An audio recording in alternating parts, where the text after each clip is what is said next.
Hello everyone from the Tory capitalist dystopia of the United Kingdom.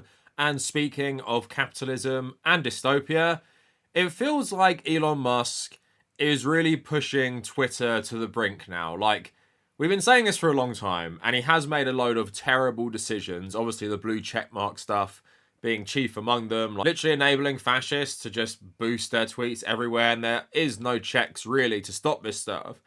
But this week it feels like the changes he has made and he's currently making have finally doomed the site. Because already the blue checkmark stuff made it pretty unusable because they could just start spamming in everyone's mentions. And the spam has got so much worse. The search function on trends doesn't work properly anymore. I block loads of people. They all just appear on the search function or sometimes even in the replies. And I think, well, didn't I block that person? And then I go on their account and they're blocked. But I still see their stuff. So it feels like there's just like nothing really holding the site together. Which has also led to an NBC journalist to actually try and piece together, is Elon Musk doing this on purpose? And I want to talk about that at the end of this video. And we're going to discuss whether I think he is or not. Because personally, I don't think he's doing this on purpose. But the story about him potentially doing it on purpose is still quite interesting. So I want to talk about that. So yeah, it feels like, this social media site, which had its flaws before, of course, but was a reliable way to get news. Like, I use it for videos all the time. Obviously, I'm making a video about Twitter right now, but I have basically built my whole YouTube channel using Twitter as a resource for news and just reaction to, anything. It's really going to be a sad day when this site becomes utterly unusable.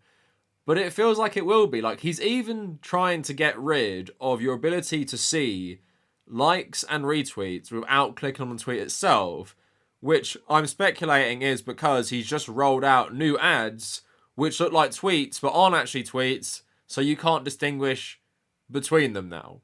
Because it feels like he's doing everything he can to try and claw some money back, but it is really going terribly. But we're going to talk about all of this today. Please like the video and actually follow me on Twitter if you're still on it. Watch the dying days of Twitter with me on my accounts, but also follow me on alternative Twitters like Blue Sky and Threads, and also check out my Instagram, which is probably my favorite social media to use. And also consider becoming a patron if you want to support my work, trying to build up as many $1 to $3 patrons as possible. Benefits include access to the Discord server, give me a message for your link, access to my Nintendo Switch friend code, and access to old content I've posted on the Patreon. And also check out my second channel and check out the subreddit. The links to everything down in the description. So I think we should just get straight into this because we have a couple topics to cover. But I will say one thing is, at the start of 2022, I used to make videos on Elon Musk and no one really cared. Like, I'd make them because I liked it and I had something to say. But now it seems like just because everyone hates him, you make videos on him and they get views because everyone can agree this guy is such an idiot. And this probably proves it, because apparently he bought Twitter for $44 billion, which was an insane overvaluation. But then this came out this week. Elon Musk's Twitter is now worth $36 billion less than what he bought it for, and now less than its own debt, Reuters estimates. Reuters took a dive into the plans for ex-chief executive Linda Yaccarino to meet with bank lenders who financially supported Musk's Twitter takeover last October. Yaccarino's reported goal is to explain how Twitter will pay off its outstanding $13 billion debt, though the meeting is likely to be shaped by the platform's continuously declining ad revenue, while Musk keeps on pushing a new subscription service. In examining these factors, Reuters determined that Twitter's value has declined to about $8 billion, a fraction of the $44 billion paid to buy it, and I saw some other people speculating it's actually worth even less than $8 billion. And just a little excerpt from the Reuters report. Put it all together and Twitter isn't just worth less than what Musk paid for it, but likely less than its debt. Assume that the company revenue last year was $4.7 billion based on the results before it was taken private. If advertising has dropped by half, then this year's sales should be a bit over $2.5 billion.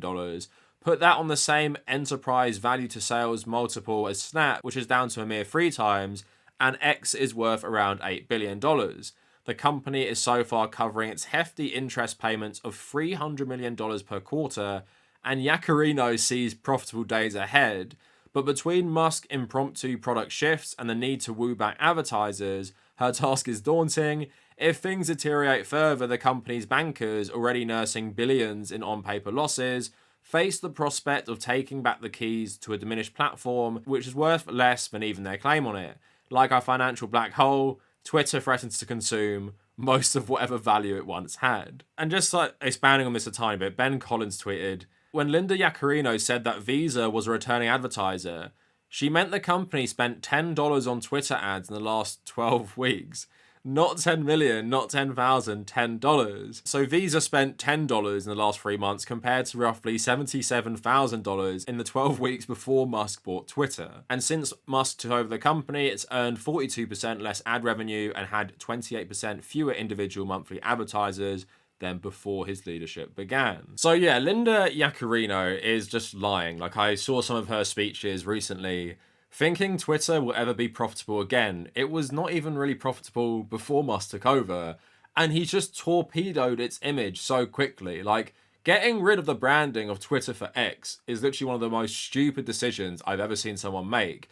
But just all the changes he's done has basically just promoted the most toxic social media out there, literally overflowing with fascists. Like I made that video yesterday or the other day, you know, he's a fascist himself now, so it suits him fine, and it suits his ego. The volatility and instability doesn't really suit advertisers well. And although, you know, I do agree that capitalists do not mind fascism so much, they do realise, like, at least with like your general consumer, it isn't really that popular. So associating with X and really paying for ads that could be under insane tweets like, I don't know, polls about whether Jews control the world, then yeah, I'm not surprised that companies like Visa have reduced their spending on ads on Twitter from $77,000 to $10, which is literally like less than them paying for Twitter Blue. So I don't even know if they do that. So we're talking about how Elon is destroying the platform.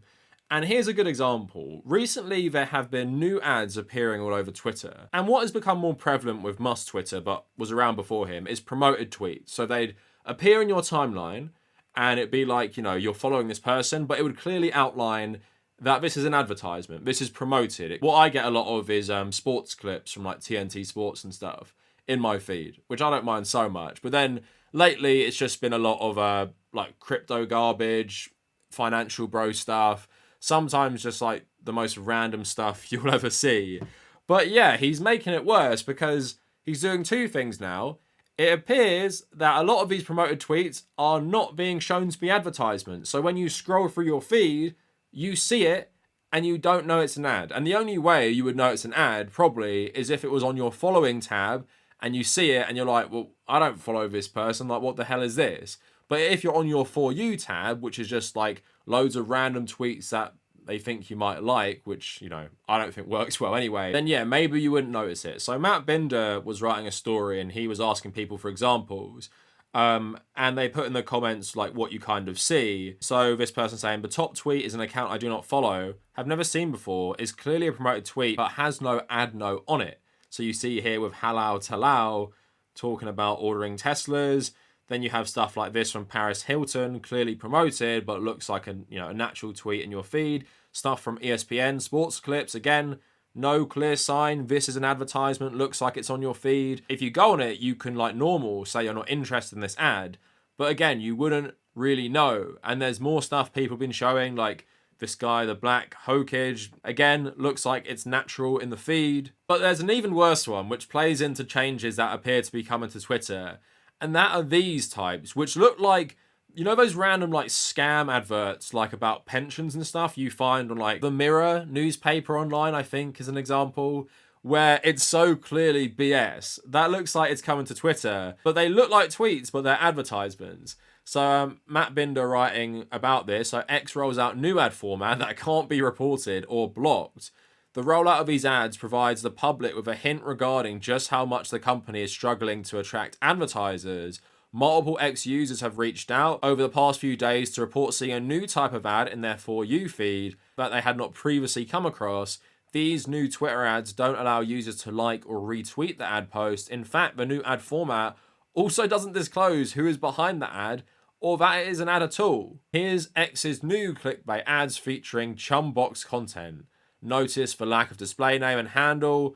Mashable has confirmed this ad format with numerous Twitter users, with this bizarre new format that just consists of written copy text, a photo, a fake avatar that's sole purpose is to make the ad look like an organically posted tweet. The type of content being promoted in the ads that Mashable has viewed appear to be consistent with ads found in spammy, low-quality chumbox advertising, typically defined as those clickbait ads found at the bottom of posts on content farm sites made popular by native ad works like Taboola. And yeah, you can see some of these, like, they're absolutely weird as hell. Like I said, look like those scam adverts you find under certain news sites. So that's how you know Twitter is a dumpster fire right now. Can't even get proper corporations to advertise. Literally have these scam ads. They're not even tied to a profile. You can't block them. You can't retweet them. You can't report them. These just content farm ads just appear on your feed now. And what's going to make this even worse is apparently Elon is also mulling getting rid of all the metrics on the bottom. Remember, he added more metrics like bookmarks and view counts and stuff, but now he wants to get rid of them all unless you actually click on the tweet. And actually, Andrea Conway, who works at Twitter, was talking about redesigning it. So she writes, sometimes the smallest changes can take the longest to see through. Really excited we're finally updating the way we ran engagement metrics on the timeline, moving to a 4-character max instead of 5 for Western languages. So there you can see what I'm talking about. There's the old one, so many numbers, and they're kind of simplifying it, I guess. But it seems like Elon Musk sprang the change on her recently. So someone said to her, removing the action buttons completely might lead to a decrease in overall engagement if users have to click in to like and repost. And Andrea saying the plan is to remove both, but to do more with gestural interactions, double tap to like, and looking at some swipe to apply stuff now. So it appears Elon Musk basically said, this week, you are going to make sure that no one can see how much engagement tweets have unless you click on them, and you actually can't really reply to them unless you click on them. So I'm guessing it might have something to do with impressions on that end. It's also clear if he is making these new ads, which don't have any metrics on these fake profiles, wouldn't it fit in so much nicer if these new content farm scam ads that don't have any metrics on it also fit in with tweets that have no metrics on it? She's talking about, you know, stuff you see on Instagram, maybe with double taps and stuff like that. And it all plays into Elon Musk basically removing anything good about the user experience in the pursuit of recovering some money. But this is what proves that he's such an idiot. Like, does he honestly think this is going to help? Twitter is in a lot of debt anyway. Does he think this will help it come back with scam ads and stuff? Does he think people will stick around for that stuff? I don't even want, like, Threads to succeed, but it seems like for them there's such a clear path to becoming like a new Twitter or even Blue Sky at this point. If Blue Sky just goes public, so many people are going to flock there because Twitter's experience right now is so full of spam, bots, and like it was shown you already, you can't tell the difference between a promoted tweet and just a tweet from someone you're following. And soon it's going to be even worse, that stuff, because you have no metrics to assess if it's even really something that isn't an ad. So yeah, absolutely crazy, no oversight. But don't worry, it gets even more stupid. But we had some fun with this one, Lefty Twitter, this week. So when you post a news story link on Twitter, it will create like this picture and there'll be a headline in the picture, right? So you can post a story and you can write above the story something like you feel about the story or maybe elaborating longer on the title. Well, Elon Musk thought it'd be a very good idea to remove this. And although he did talk about it on his platform, loads of people, of course, like don't know this. So what happens is you just get a picture of the article with the article's website. And you know, although the right wing are the main source of disinformation, we could have some fun with this one because people weren't aware of what was happening. So when I post a Media Matters story about Matt Walsh talking about getting 16-year-old girls pregnant and the Anglo-Saxon race and stuff, I write above it, breaking, Matt Walsh divorces wife for new 16-year-old girlfriend. And because people don't really know what's going on, it looks like I'm linking to some legit story to do with the title. People enjoyed this one as a troll, but of course, you know, some people actually saying I knew it. Like, he's such a creep and stuff. So it was so easy to spread this disinformation. I mean, I did keep it fair. I did link to an article where he actually talks disgustingly about 16-year-olds. But then, I could write stuff like this. It looks legit. Breaking, Matt Walsh following up What is a Woman with sequel, What Age is a Woman? Following Matt's journey, bravely challenging the age of consent laws in his home state of West Virginia. And again, when you just enact these changes really quickly that do away with stuff that's been in the platform so long, that to a lot of people looks quite legit. And then I had another one. Elon Musk says apartheid in South Africa was mostly good, but rejects being white during apartheid helped his family become rich. But in this case, I did link to a story about his emerald mine, so I don't think it's really fake news in that way. But again, he's completely destroying the user experience because, yes, sometimes you just want to read your feed, quickly get a headline, and maybe bookmark it and be like, I'll come back later. But now you actually have to click on the picture, go out of Twitter, and go to another site. And obviously, why is he doing that? Because he thinks it will get people who use Twitter more engagement maybe and help him with ads eventually. So when I click on the article link, I go straight to their page rather than just reading the headline and a small little description and maybe not ever clicking on the article because I've got what I needed from it. I see the headline, it announced someone's dead, it announced the football team won or lost or whatever. But now I actually have to click on the picture itself or rely on the news organization to hopefully title it accurately. But like I said, then you can just do stuff like I did and just make something up. And Elon Musk actually didn't take too kindly to this. So remember what he said about the Thai diver who saved those kids in the cave, right? And he thought that was all well and good with free speech, didn't even lose a defamation lawsuit. But then June Leper, I never know what to call this account, pudding person, writes this. Evidence showing Elon Musk is this quickly. Pudding person gets suspended. Pudding person's second account gets suspended. And thankfully, June Goblin Mode has emerged, and hopefully she doesn't get banned this time. But also, June's account was unbanned. So it was banned and unbanned, rebanned, and now there's another one because they put this thing about Elon Musk on Twitter. I thought comedy was legal.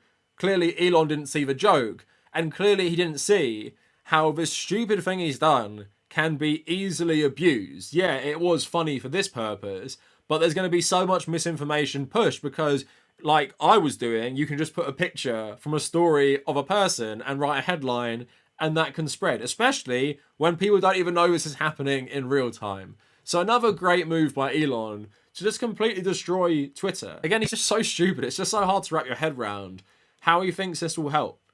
And that has led to people believing he wants to kill Twitter. And people have been saying this for a long time. I don't know if I agree with it, but there's an interesting theory which I want to share with you now. So there's an article today, I think it's on NBC, but I have a reporter talking about this as well. So what was Elon Musk's strategy for Twitter? So Ben Collins shared this as well on his profile. So I just want to play a bit of this for you, and then we're going to talk about the story a bit more. So I've spent the last few months trying to figure out why Elon Musk is doing what he's doing to Twitter. And I think I finally found a clue. This article here, it's called Battle of the Century. Here's what happens if Elon Musk buys Twitter. And it outlines almost exactly what it would do over the next year. It tells him to buy the company outright, which he does. It tells him to blame the ADL once advertisers start fleeing. It is pretty prescient. And it also says Musk buying Twitter would be the declaration of war against the globalist American empire. Now, how do I know that Elon Musk saw this article? It's because it was texted to him 10 days before he bought the company. So I hired a very authoritative sounding British guy to read those texts to you. Congratulations! The above article is laying out some of the things that might happen. Step 1. Blame the platform for its users. Step 2. Coordinated pressure campaign. Step 3. Exodus of the blue checks. Step 4. Deplatforming. But it will not be easy. It will be a war. Let the battle begin. So here's why it's important to find out who sent that text to Elon. It's because this blog is run by a guy named Darren Beatty. He used to be a Trump administration official, a speechwriter, who was fired for appearing on a panel alongside white nationalists. Now, Laura Kolodny, my colleague, and I spent about 9 months trying to get the sender of that text unsealed. Those texts appear in a lawsuit from when Elon Musk tried to back out of buying Twitter. When we got more texts unsealed, the senders of those texts unsealed, this one was still redacted. So we really want to find out who sent that text. And there are people in the world who have an unredacted version of that document. If you are one of those people, we probably know who you are. So please reach out to us so we can solve this mystery. I find Ben's comments interesting. And here's my own theory. Like, I honestly do believe Elon Musk is being influenced a lot by right-wing groups.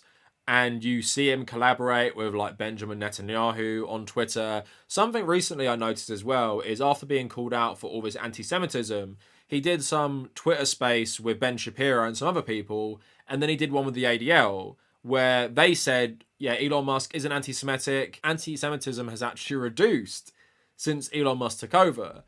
And it seems like they might have come to some sort of deal which was mediated by something like Ben Shapiro and Daily Wire. Like, he clearly doesn't like the ADL, but at the same time, the ADL are a very Zionist organization, right? Elon Musk is promoting Netanyahu and Israel, although he's letting the anti-Semitism flourish. Would I put it past the ADL, which used to work with the FBI to target Palestinians and anti-apartheid activists of both South Africa and Israel, to maybe strike some sort of deal with Musk, Shapiro, and work something out about advertising if it had something to do with, you know, pro-Zionist sentiment?